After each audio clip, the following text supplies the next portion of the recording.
Esto es El Deporte y la Guerra.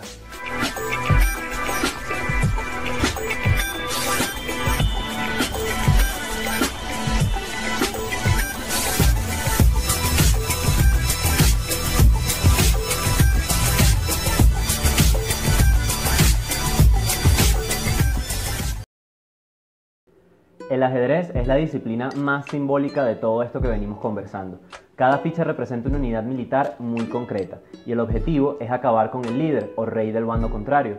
El que lo dirige, el jugador, representa al general que fija las tácticas y estrategias, y el avance a la victoria es representado por la caída o eliminación de piezas del contrario. Al momento de avanzar en este tema es sumamente necesario hacer un análisis histórico y más específicamente comenzando por la época de la Grecia antigua, gracias a que en ese periodo, especialmente entre el año 776 a.C. y el 394 después de Cristo, inicia la tradición de los Juegos Olímpicos. Sin embargo, cabe acotar que no era el único festival deportivo o juego panhelénico de la época. Existían los Juegos Píticos, Nemeicos e Ítmicos, cada uno en honor a diferentes dioses griegos, pero los olímpicos eran los más importantes.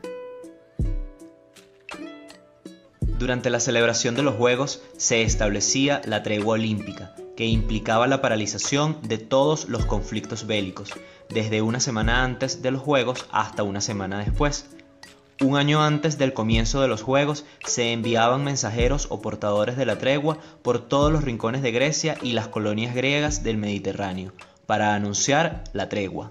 Y hablando de Grecia y de mensajeros, no podemos olvidar la popular historia del griego Filipides en el 490, que según la versión más aceptada, fue mensajero de batalla que después de combatir recorrió 42 kilómetros aproximadamente desde Maratón a Atenas, para avisar que habían ganado la batalla al pueblo ateniense, pero que el peligro aún no había pasado y que los persas podrían reagruparse y atacar esta vez el corazón de la ciudad.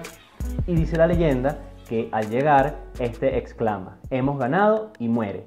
Este hecho inspiró la carrera llamada Maratón dentro del programa de los Juegos Olímpicos, que consta de 42 kilómetros con 195 metros.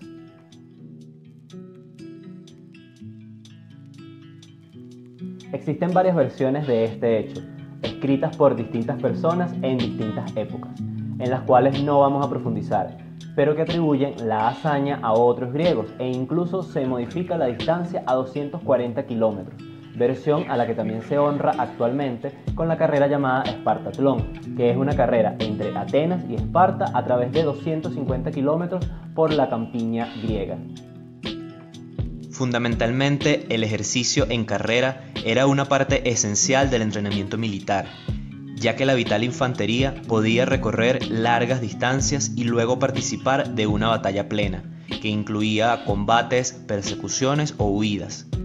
Una hipótesis muy acertada es que los deportes inicialmente fueron entrenamientos militares que buscaron la competencia como forma de hacerlos entretenidos, y luego se constituyeron como juegos deportivos cobrando independencia del ejercicio militar.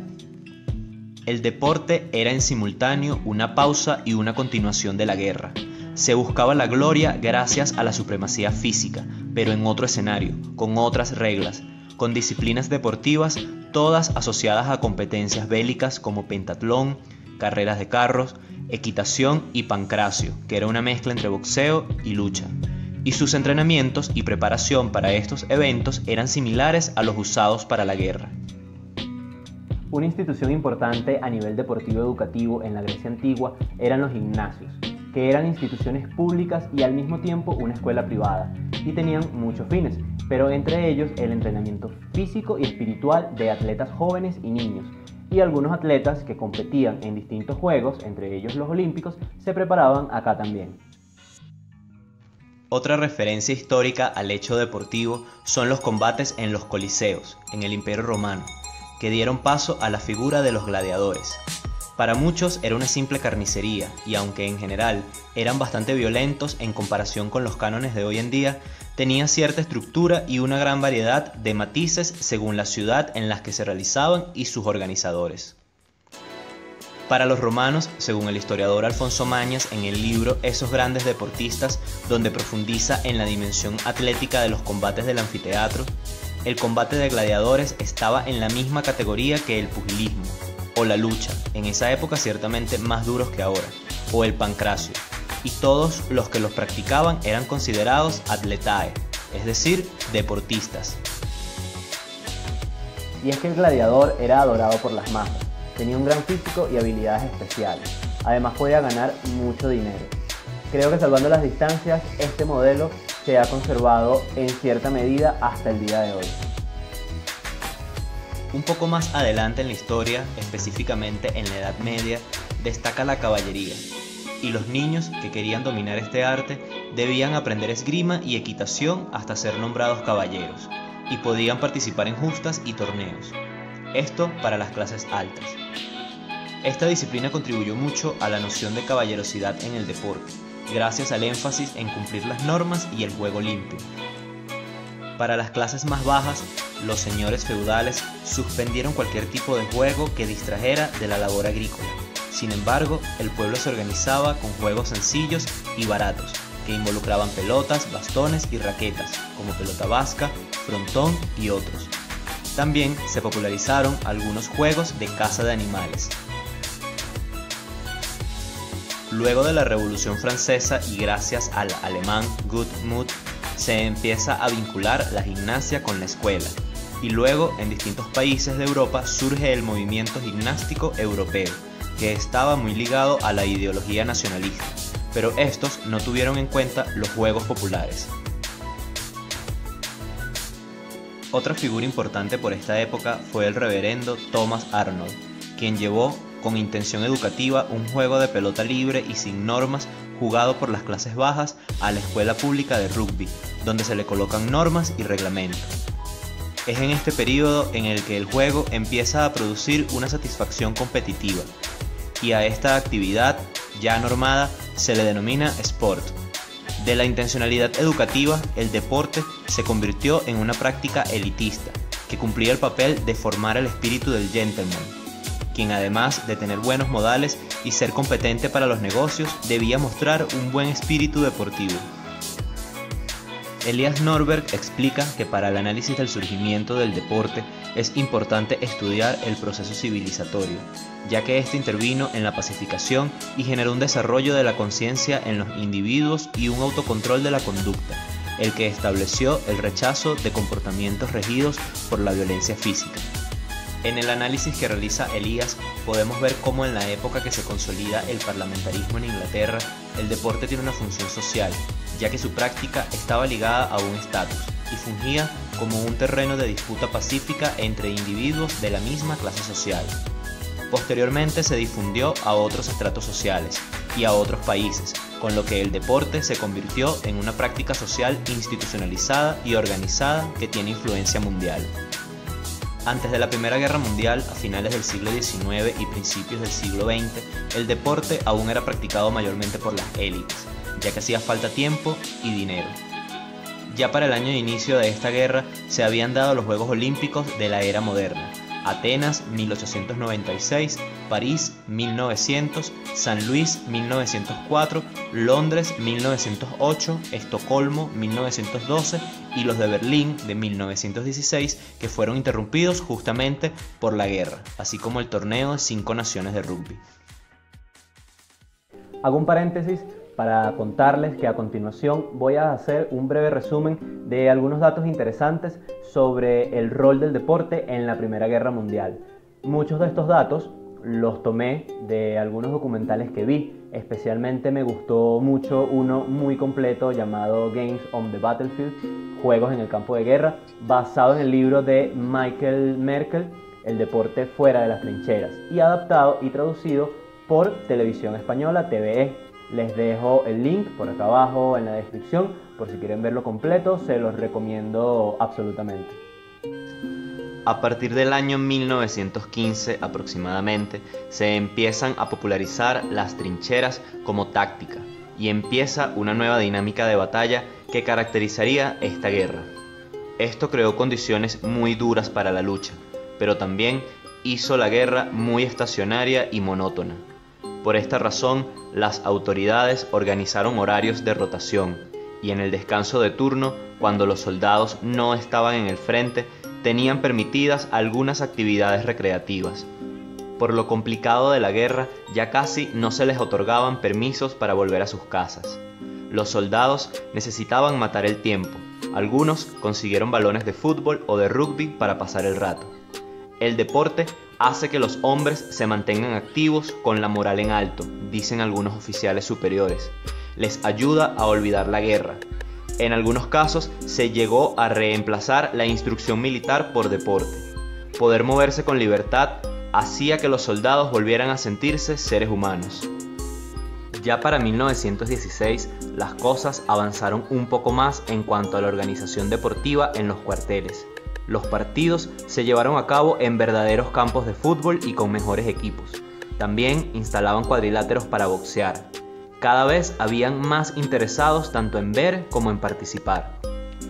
Cuando la guerra empezó a generar muchas más bajas y a mermar los batallones, empezaron a llamar a reservistas jóvenes. Se crea la carrera profesional para preparar instructores de educación física con el objetivo de entrenar a los soldados jóvenes que debían estar en forma antes de ir al frente. Se usaron actividades como correr, saltar, levantar pesas, escalar, esgrima con bayonetas, lanzamientos de granadas, entre otros. Actividades que luego fueron incluidas en los Juegos Deportivos Militares. La noción de que un soldado deportista podía ser un mejor luchador se fue popularizando entre las distintas divisiones. Ya para 1917, el ejército francés calificó la práctica deportiva como indispensable para la moral de las tropas.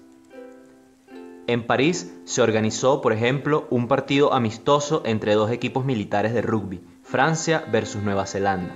Fue una de las primeras veces que se realizó el haka en un evento deportivo, específicamente ante 60.000 personas. Si quieres conocer mucho más sobre el haka, puedes ver el video que te dejo por acá. La guerra se puso mucho más dura y los soldados se negaban a combatir. Por esta razón, los oficiales, como incentivo, les dieron más acceso a los deportes. En 1917 se hicieron llegar 5.000 balones de fútbol a las tropas.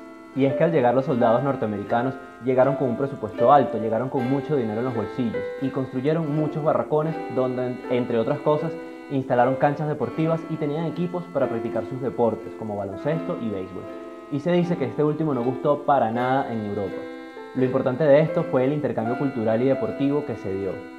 Y como es habitual, luego de la guerra, el mundo intentó poco a poco volver a la normalidad, incluyendo el mundo deportivo, ahora incorporando todas esas cosas nuevas que se habían aprendido durante la Gran Guerra.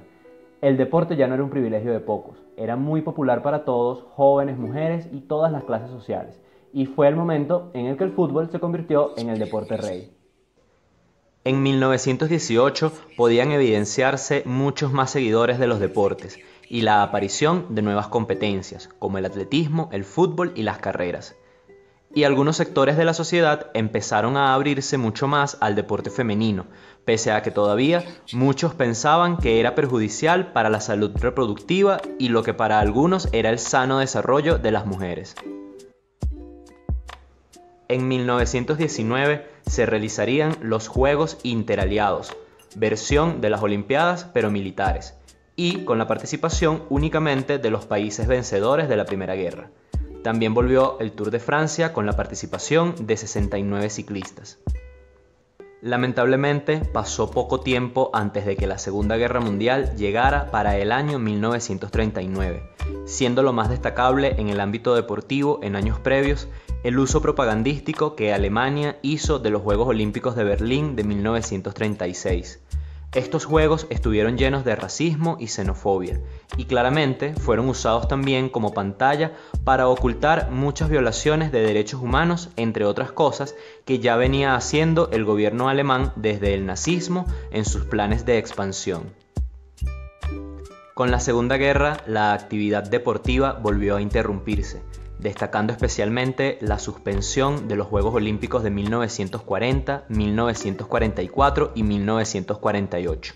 Este uso de los Juegos Olímpicos y del deporte como propaganda política o pantalla para encubrir otras realidades económicas y sociales de los países ya ha pasado en varias ocasiones, y a mí en lo particular me parece que es un tema muy interesante y al cual creo que podemos dedicarle un video completo más adelante. También tengo un video en el que profundizo sobre cómo las consecuencias de la Segunda Guerra Mundial incidieron sobre el nacimiento del deporte, pero desde un enfoque humanitario y social. Así que se los dejo por acá en la descripción para que también vayan a revisarlo.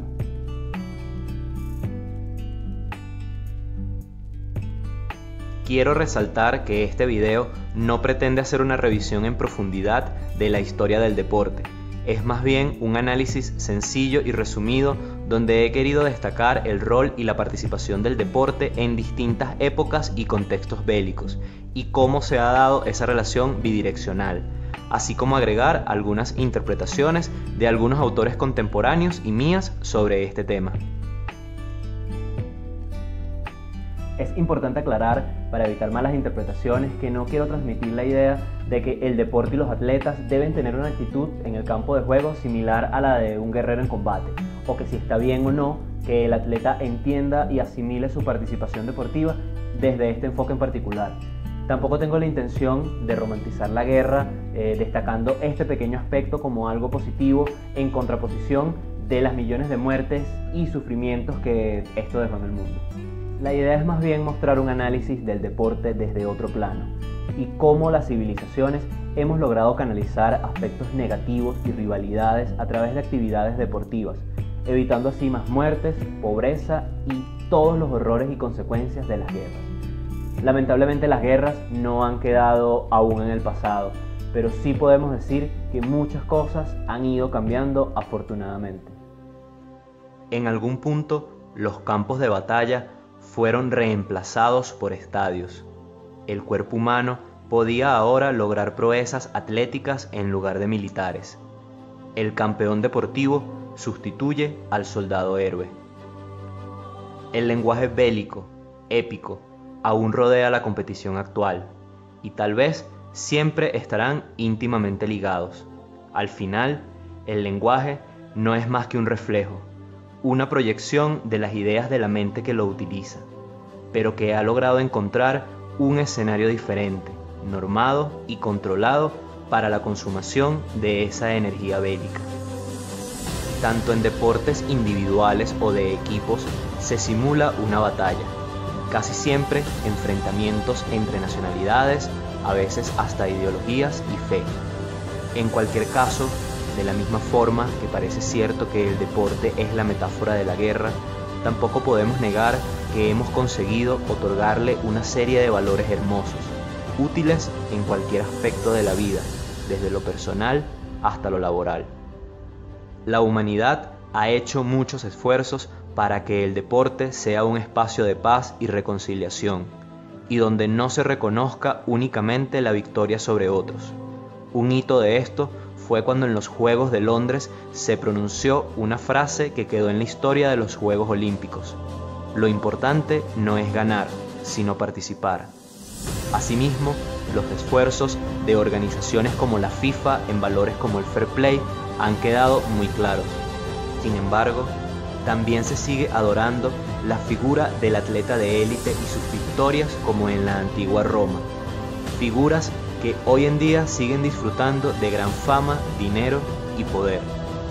Y si bien los eventos deportivos siguen siendo usados con significado de tregua y con objetivos de pacificación y unión, dada la pasión y carga emocional que las personas depositan en él, también siguen siendo mucho más que simples deportes, y son actividades cargadas de una intensa simbología. Sin ser yo un especialista del psicoanálisis, podríamos concluir un poco al modo del psicólogo Winnicott. En la vida diaria hacemos esfuerzos por distinguir los límites entre nuestras fantasías internas y el mundo externo. En el juego, en el deporte, es el lugar donde nos permitimos solapar ambos mundos. El juego es y no es importante. Es y no es en serio.